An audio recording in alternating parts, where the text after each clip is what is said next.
And the first semester of this 2021, we have reached also a total 28%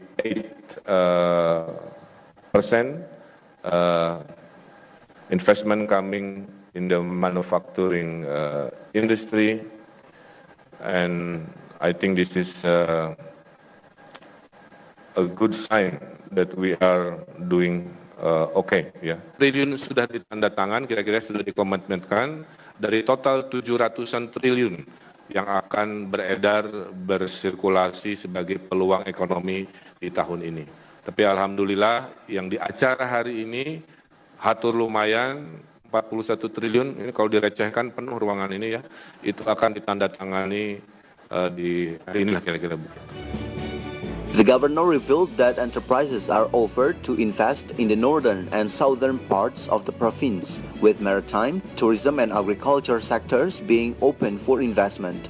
The province had received 400 trillion rupiah commitment from the central government, procured in 3 years, to develop business centers in the northern part of the province and facilitate economic equality in the southern part of the province. Meanwhile, Bank Indonesia's West Java office head Herawanto reiterated the importance of investment equality between the northern and southern parts of the province to ensure inclusive and resilient economic development for the entire province.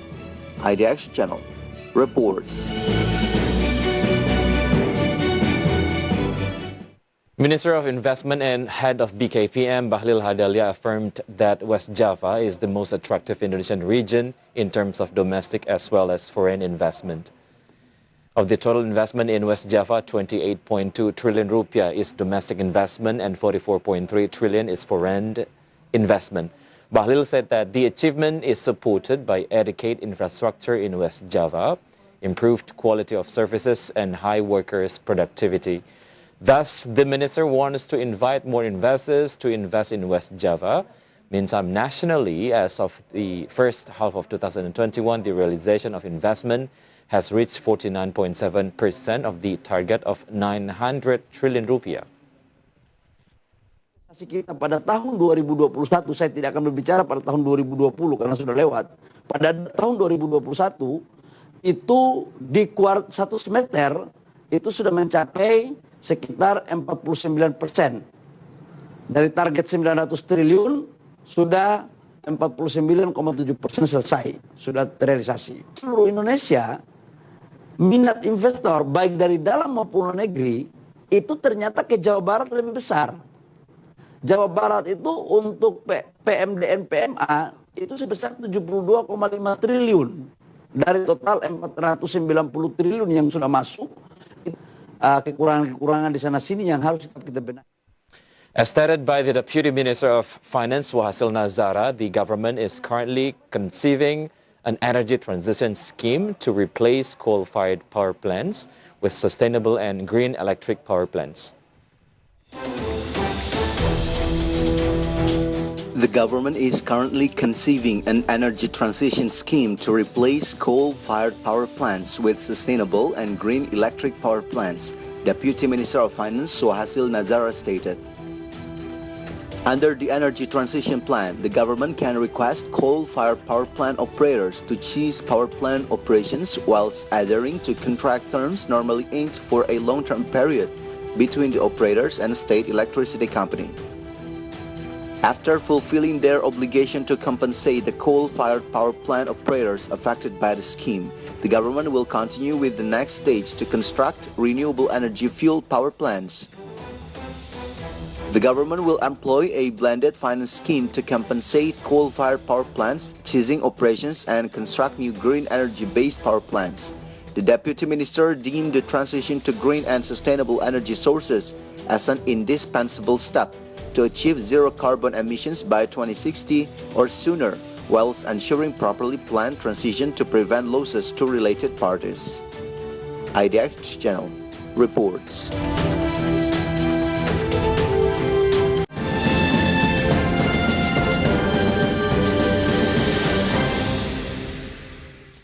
Moving Moving on to global update, Facebook is planning to rebrand itself with a new name in the near future. Meanwhile, India has administered more than 1 billion COVID jabs since it started its vaccination drive in January this year. More stories on today's International Minute. Social media giant Facebook is planning to rebrand itself with a new name next week, American technology blog The Verge reported, citing a source with direct knowledge of the matter. Facebook CEO Mark Zuckerberg plans to talk about the name change at the company's annual Connect conference on October 28, but it could be unveiled sooner. In response, Facebook said it doesn't comment on rumor or speculation. The news comes at a time when the company is facing increasing government scrutiny in the United States over its business practices. WeWork will become a publicly traded company after a spectacular collapse during its first attempt to do so 2 years ago. WeWork is emerging more than a year into a pandemic that closed millions of square feet of office space, and the hope is that a work environment turned upside down is the ideal time for a company that sells shared workspace to thrive. The UK has agreed a free trade deal with New Zealand, which it says will benefit consumers and businesses. Boris Johnson said the deal will cut costs for exporters and open up New Zealand's job market to UK professionals. The government hopes it is a step towards joining a trade club with the likes of Canada and Japan. The New Zealand deal itself is unlikely to boost UK growth, according to the government's own estimates. India has administered more than 1 billion COVID jabs since it started its vaccination drive in January this year. It achieved this milestone in 278 days. The first vaccine was given on 16 January. It has fully vaccinated about 30% of the eligible population, and 707 million have had the first dose. India aims to fully vaccinate about 1 billion people by the end of 2021. But experts say the drive needs to pick up pace further to meet the target. IDX Channel reports.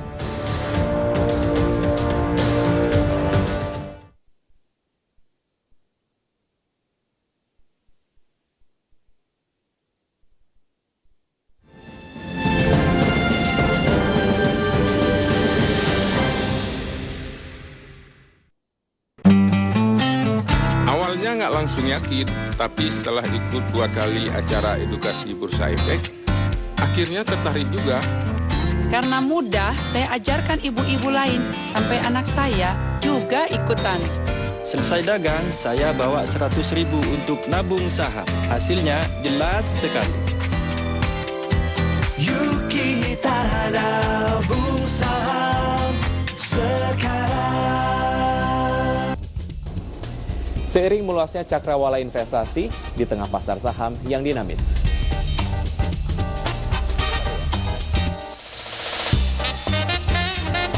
Analisa mendalam diperlukan untuk menemukan saham berorientasi value yang menghasilkan kinerja yang tinggi. IDX Channel akan mengulas isu pasar dan pergerakan saham terkini. Saksikan ulasannya bersama analis terpercaya hanya di IDX Channel.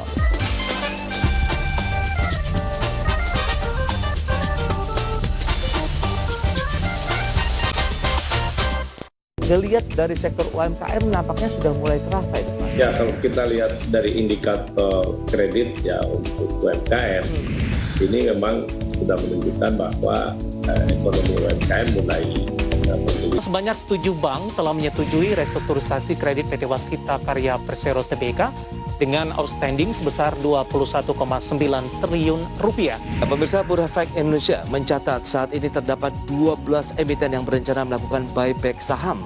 Pertimbangan dengan 4 rekomendasi saham ini, Pak Rofandi, mungkin untuk Akra terlebih dahulu, Pak. 2 hari ini mungkin dia akan berkonsolidasi dan akan terjadi rebound.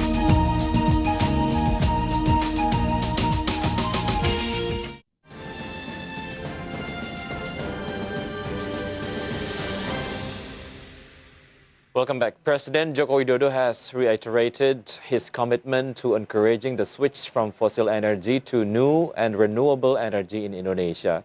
The president conveyed the statement while inaugurating John Lynn Agro Raya's biodiesel plant in Tanah Bumbu District, South Kalimantan. One of the commitments to switch to new and renewable energy is by strengthening biodiesel production in Indonesia, which is also aimed at increasing national energy security and improving environmental quality.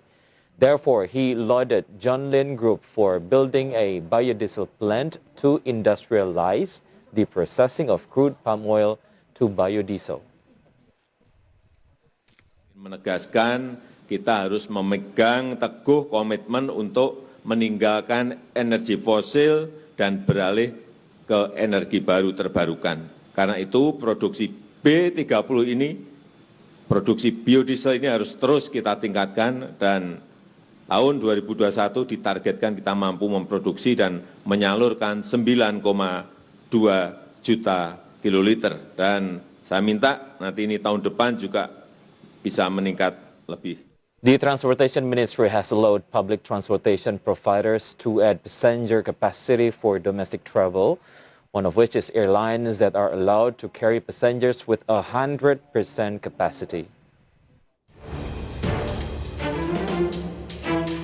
The Transportation Ministry has allowed public transportation providers to add passenger capacity for domestic travel in view of the significant decline in the number of COVID-19 cases in the country, one of which is airlines that are allowed to carry passengers with 100% capacity.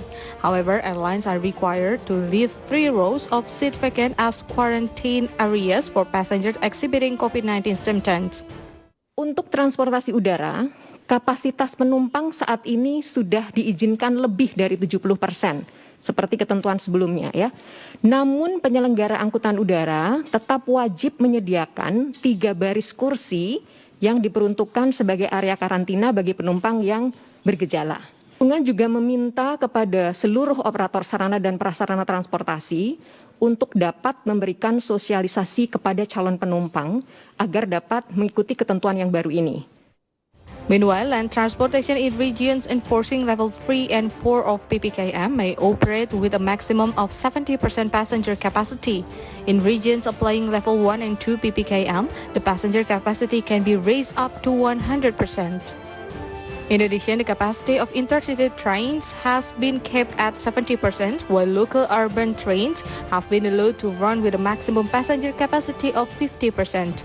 The ministry has also urged operators to always supervise the implementations of health protocols at transportation facilities by officers and passengers. IDX Channel reports. Government, through the Minister of Trade, believes that the rise in the Manufacturing Purchasing Managers Index, which reached 52.2 in September 2021, reflects increasing export optimism. Minister of Trade Muhammad Lutfi has said that the rise in Manufacturing Purchasing Managers Index or PMI, which reached 52.2 in September 2021, reflects increasing export optimism. The ministry mentioned that the trend of recovery in Indonesia's economy has continued after the second COVID-19 wave. This has been reflected in the trade balance data for September 2021, which again recorded a surplus of $4.37 billion. The surplus was supported by non-oil and gas balance surplus of $5.3 billion and an oil and gas balance deficit of $0.93 billion, Lutfi said. September trade balance surplus was in keeping with the positive trends observed since May 2020. However, Lutfi said that the figure was lower than the surplus of $4.75 billion recorded in the previous months. This year, the trade surplus for the January-September period totaled $25.07 billion and comprised a non-oil and gas trade balance surplus of $33.48 billion and an oil and gas deficit of $8.4 billion. IDX Channel reports.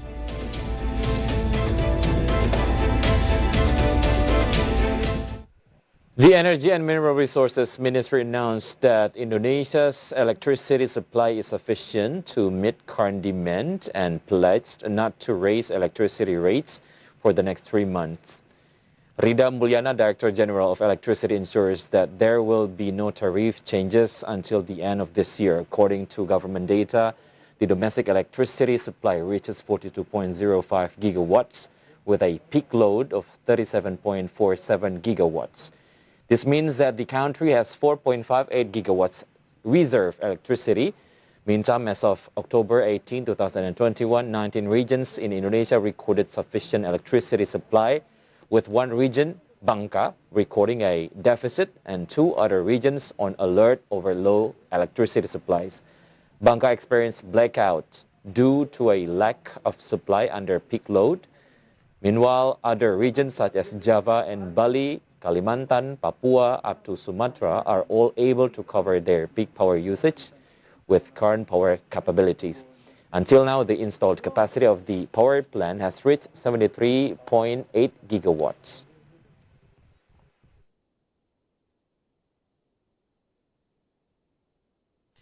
Stay with us because Market Headlines will be right back after the break.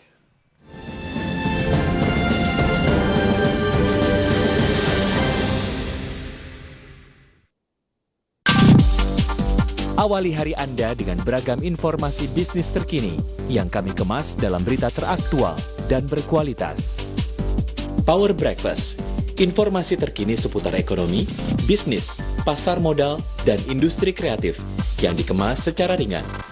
New Screen menyajikan informasi ekonomi, bisnis, dan keuangan. Market Headline menayangkan berita ekonomi dan bisnis dalam bahasa Inggris. Saksikan program-program berita ekonomi dan bisnis terkini langsung dari sumbernya, live hanya di IDX Channel. Your Trustworthy Economic, Business, and Capital Market Channel. Aku percaya kita semua kan lahir dengan sebuah visi gitu. Aku melihat bahwa edukasi anak-anak ini adalah hal penting yang bukan cuma tanggung jawab orang tua, tapi tanggung jawab orang-orang yang memiliki passion atau gerakan di bidang itu. Nah, aku merasa visi aku adalah di edukasi anak-anak. Aku tahu persis bahwa aku mau membantu anak-anak Indonesia dalam ranah ini. Dilihat dari sektor UMKM nampaknya sudah mulai terasa ya. Ya, kalau kita lihat dari indikator kredit ya untuk UMKM, ini memang sudah menunjukkan bahwa ekonomi UMKM mulai memiliki.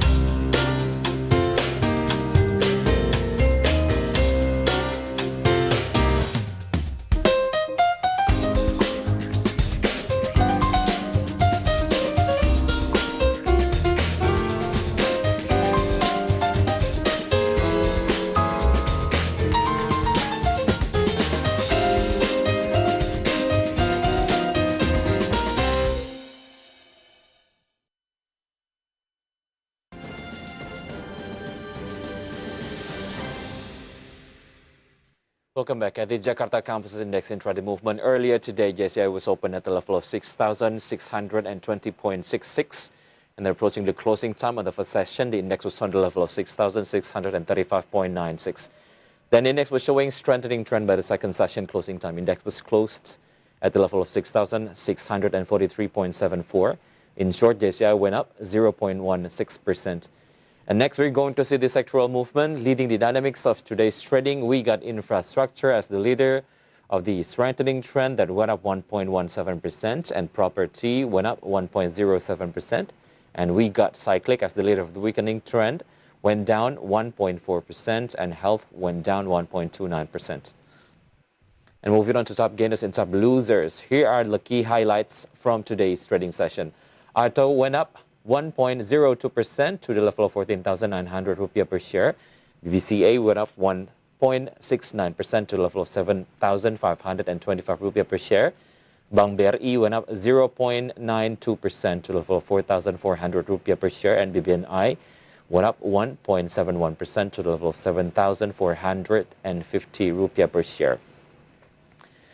Meantime, the top losers for today's trading, we got Indi went down 6.78% to the level of 1,995 rupiah per share. Adaro went down 1.14% to the level of 1,735 rupiah per share. Antam went down 0.82% to the level of 2,430 rupiah per share.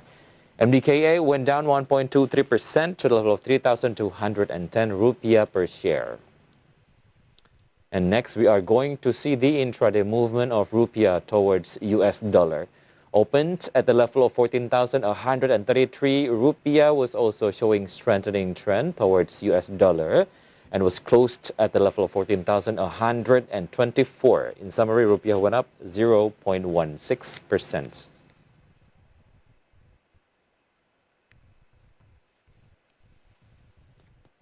Triggered by the higher demand for energy commodities in various countries, Indo Tambang Raya Megah revealed that demand for companies' coal increased significantly. Triggered by the increasing demand for energy commodities in various countries, the demand for coal produced by Indo Tambang Raya Megah has also increased significantly. Director of Corporate Communications and Investor Relations of Indo Tambang Raya Megah, Julius Gozali, said he could not confirm how long this trend would last. That what is clear, he continued, is that as long as the supply of energy, especially coal in global markets such as China, Europe, the UK and the US and Asia is scarce and there is international political uncertainty, this trend is expected to continue. Throughout 2021, the company's coal sales volume target is set at 21.5 million tons to 22.4 million tons. Looking at the current conditions, management is optimistic that the target will be achieved.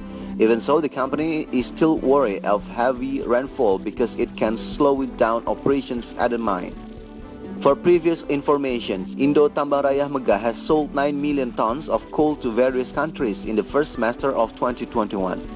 This achievement is down compared to the same period last year, which was recorded at 11.1 million tons. The highest sales to the Chinese market were 2.7 million tons. IDX Channel reports. Bank Sentral Asia and its subsidiaries reported solid financial performance for the first 9 months of 2021.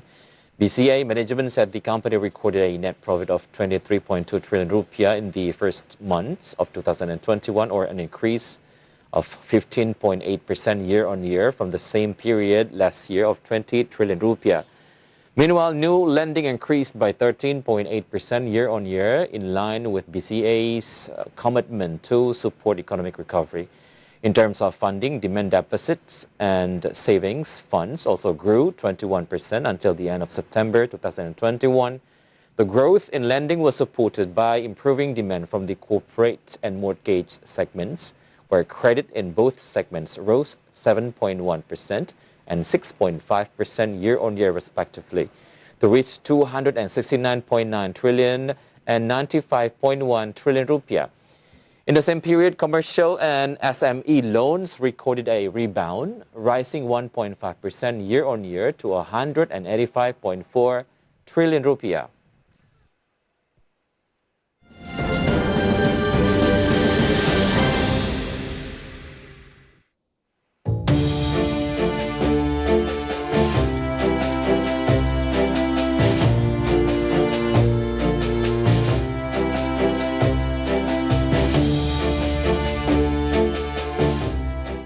And the news closed our market lines today. Please enjoy our next program on IDX Channel, Your Trustworthy Economic, Business and Capital Market Channel.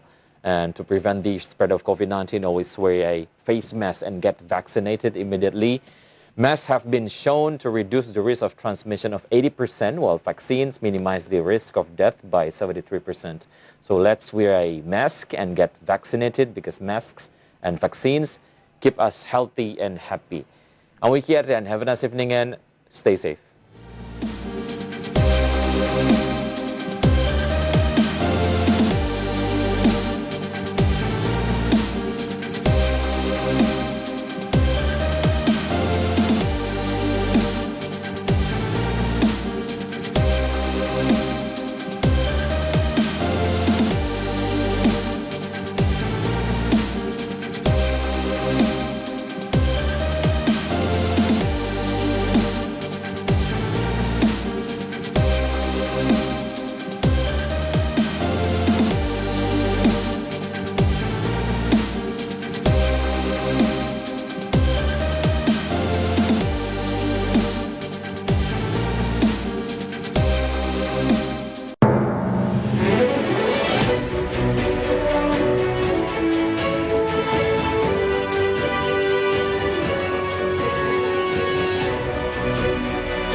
Pemirsa, pangan merupakan penentu mati hidupnya suatu bangsa. Ketidaktersediaan pangan akan membuat ketidakstabilan di masyarakat. Dibutuhkan upaya besar-besaran, radikal, dan juga revolusioner. Untuk itu pemirsa, kami akan membahas seperti apa peta pangan dan juga logistik nasional bersama Perum Bulog. Dan pemirsa, inilah decision maker selengkapnya untuk Anda. Halo, Pak Buas. Ya, terima kasih banyak buat waktunya. Terima kasih, sama-sama. Gana. Ini apa nih Pak? Semua adalah produk-produk Bulog. Ya, jadi kan memang Bulog itu spesialisnya memang menangani masalah beras. Nah, yang dulu kita hanya berkutat pada beras. Beras yang ada beras, cukup hanya beras saja. Nah, sekarang kita harus memanfaatkan beras itu dengan berbagai macam produk yang harus kita olah ya, kita kemas. Karena begini, ternyata Indonesia ini kan kaya akan jenis-jenis tanaman padi. Dan di seluruh Indonesia itu lokalan-lokalan itu